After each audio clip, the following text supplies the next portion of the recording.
بسم اللہ الرحمن الرحیم۔ السلام علیکم بچوں، کیسے ہیں آپ؟ اللہ آپ سب کو اپنی حفاظت میں رکھے، آمین۔ آج ہم اپنا اسلامیات کا جو تیسرا چیپٹر ہے سیرت طیبہ اس کا آغاز کریں گے، لیکن اس سے پہلے میں تھوڑا سا آپ سے حفظ اور ترجمے والا جو ٹاپک ہے اس کو تھوڑا ڈسکس کر لوں کہ آپ کو میں نے کہا تھا کہ سورہ فاتحہ اور درود ابراہیمی کا ترجمہ آپ یاد کریں گے، تو اب آپ نے نہ صرف اس کو یاد کرنا ہے بلکہ اس کو کاپی پہ بھی لکھنا ہے۔ تو لکھنے کا طریقہ کیا ہے کہ آپ پہلے لکھیں گے، اوپر ہیڈنگ دیں گے سورۃ فاتحہ، پھر آپ تعوذ کا ترجمہ لکھیں گے، پھر آپ تسمیہ کا ترجمہ لکھیں گے، پھر اس کے بعد آپ سورۃ الفاتحہ کا ترجمہ لکھیں گے۔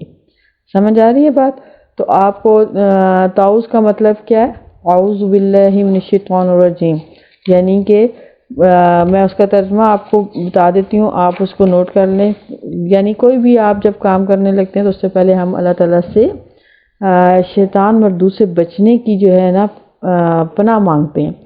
تو چاہے کوئی بھی ہو، شیطان جیسے آپ کو پتہ ہے ہمارا کھلا دشمن ہے، تو اس سے بچنے کے لیے ضروری ہے کہ ہم پہلے اللہ کی پناہ حاصل کر لیں۔ تو اس کے لیے ہے کہ آپ لکھیں گے میں اللہ کی پناہ چاہتی ہوں، جو لڑکے ہیں وہ لکھیں گے چاہتا ہوں شیطان مردود سے بچنے کے لیے۔ یہ آپ کا تعوذ کا ترجمہ ہو گیا۔ پھر اس کے بعد آپ بسم اللہ کا ترجمہ لکھیں گے، بسم اللہ الرحمن الرحیم کا، کہ اس کا ترجمہ کیا ہے؟ شروع کرتی ہوں یا کرتا ہوں اللہ کے نام سے جو بڑا مہربان اور نہایت رحم کرنے والا ہے۔ ٹھیک ہے، یہ لکھ کے اس کے بعد آپ سورہ فاتحہ کا ترجمہ لکھیں گے۔ اسی طرح سے پھر آپ درود ابراہیمی کا ترجمہ میں نے آپ سے کہا تھا کہ آپ نے یاد کرنا ہے، تو اس کو بھی اسی طرح سے آپ لکھیں گے تعوذ اور تسمیہ کے ترجمے کے ساتھ، اور اس کو یاد کریں گے۔ پھر اسی طرح سے آپ نے تعوذ اور تسمیہ کا ترجمہ یاد بھی کرنا ہے، اور اسی طرح سے آپ نے پھر آپ کے پیپر میں بھی آئے گا تو آپ نے لکھنا ہوگا دونوں کا ترجمہ۔ ٹھیک ہو گیا؟ درود ابراہیمی کا ترجمہ لکھنے سے پہلے بھی اور سورہ فاتحہ کا ترجمہ لکھنے سے پہلے بھی دونوں میں آپ تعوذ اور تسمیہ کا ترجمہ لکھیں گے۔ اب آتے ہیں ہم اپنے چیپٹر کی طرف۔ آج ہم پڑھیں گے سیرت طیبہ صلی اللہ علیہ وآلہ وسلم۔ یہ آپ کا پیج نمبر 34 ہے، اور سیرت طیبہ سے مراد ہوتی ہے حضور پاک صلی اللہ علیہ وآلہ وسلم کی زندگی۔ تو جب ہم اس سبق کو پڑھ لیں گے تو انشاءاللہ ہم سیرت النبی صلی اللہ علیہ وسلم کے چند پہلوؤں سے واقف ہو جائیں گے۔ پھر ہمیں اخوت اور بھائی چارے کا بھی پتہ چلے گا کہ یہ کیا ہوتا ہے۔ پھر مواخات مدینہ کی اہمیت کو بھی ہم جانیں گے۔ پھر مہاجرین اور انصار کے بارے میں بھی ہمیں پتہ چل سکے گا کہ وہ لوگ کون تھے، اور اس کے علاوہ پھر ہم معاشرے میں جو ہے مواخات یا بھائی چارے اس کے کیا اثرات مرتب ہوتے ہیں، ان کے بارے میں انشاءاللہ ہمیں آگاہی ملے گی۔ تو آج ہم پڑھیں گے، اپنا پہلا ٹاپک ہے یہ سیرت طیبہ جو ہے یہ مواخات سے غزوہ خندق تک کی ہے، یعنی حضور صلی اللہ علیہ وسلم کی زندگی کے کچھ واقعات شامل کیے گئے ہیں اس میں، یعنی سیرت طیبہ کا کچھ حصہ۔ تو پہلا اس کا ٹاپک ہے مواخات مدینہ۔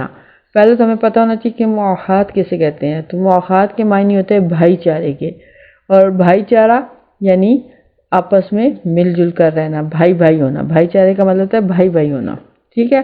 تو مواخات کے معنی ہیں بھائی چارے کے ہیں، اور مواخات سے مراد بھائی چارے کا ایسا رشتہ ہے جو حضرت محمد صلی اللہ علیہ وسلم نے ہجرت مدینہ کے بعد مکہ مکرمہ کے مہاجرین اور مدینہ منورہ کے انصار کے درمیان قائم کیا تھا۔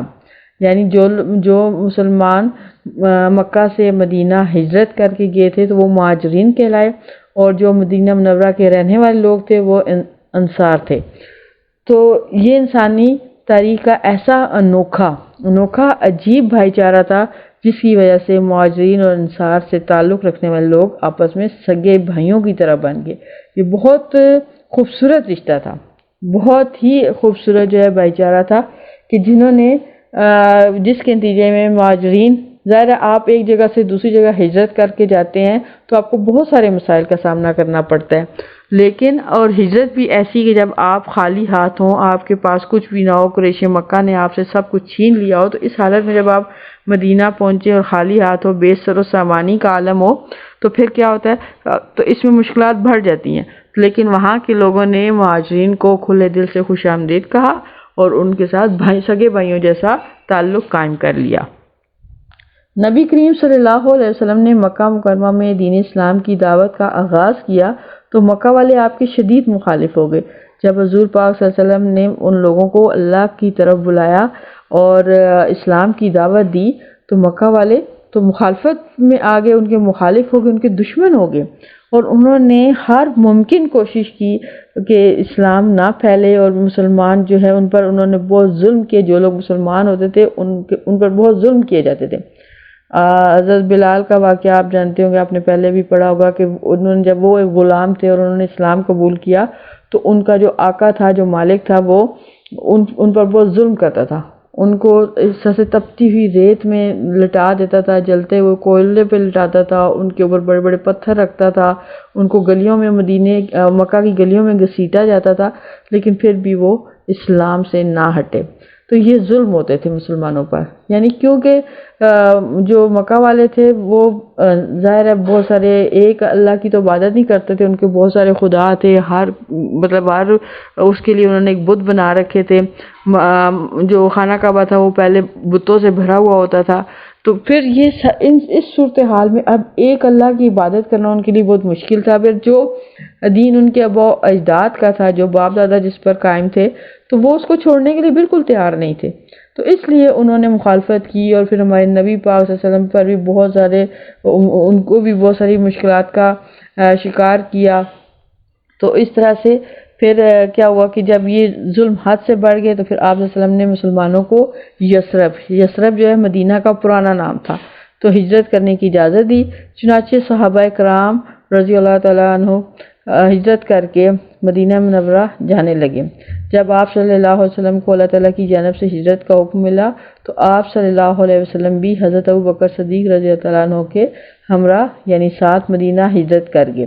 جب مسلمان ہجرت کر کے مدینہ پہنچے تو وہ خالیات تھے، ظاہر ہے وہ خوشی سے تو نہیں، چھپ کے نکلے تھے، تو اس دوران وہ کوئی سامان اتنا اپنے ساتھ نہیں لے کر جا سکتے تھے، تو قریش مکہ نے ان سے سب کچھ چھین لیا تھا۔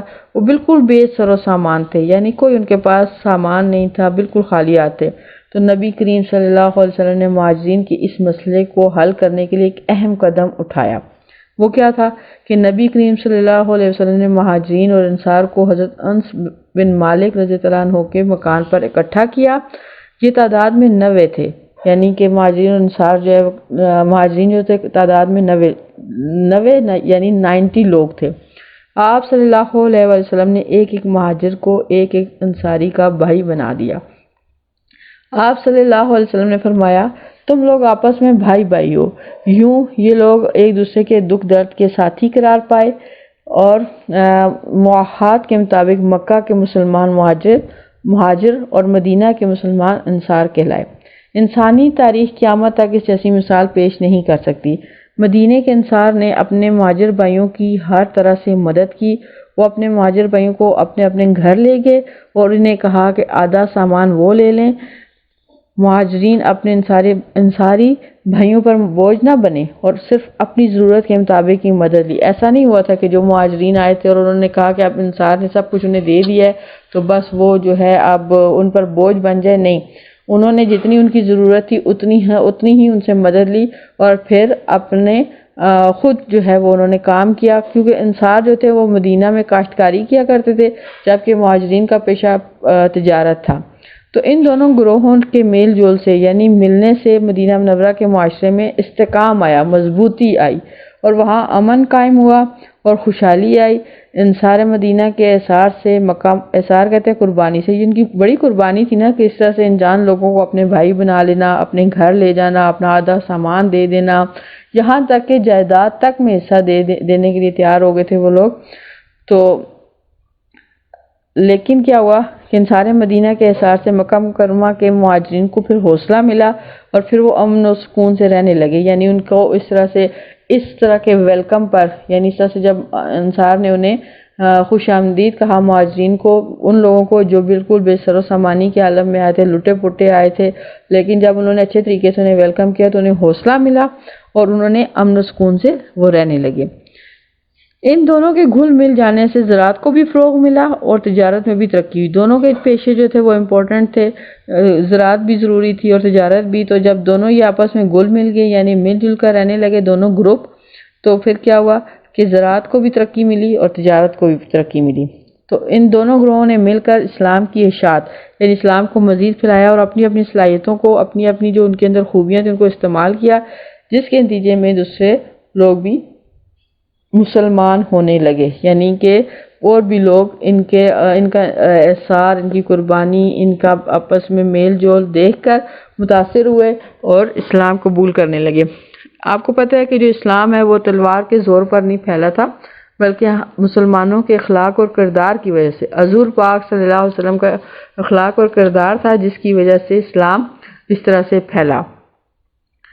معاہدہ مدینہ میں ہمارے لیے یہ سبق ہے کہ جب مسلمان کسی تکلیف میں مبتلا ہوں، یعنی ہم میں سے کوئی بھی مسلمان کسی مشکل مصیبت میں ہے، تو جو صاحب حیثیت لوگ ہیں وہ انہیں چاہیے کہ وہ کشادہ دلی سے یعنی کھلے دل سے ان کی مالی مدد کرے۔ جیسے آج کل کے حالات کے مطابق آپ دیکھیں گے کتنی خوبصورت بات ہمارے سامنے آئی ہے۔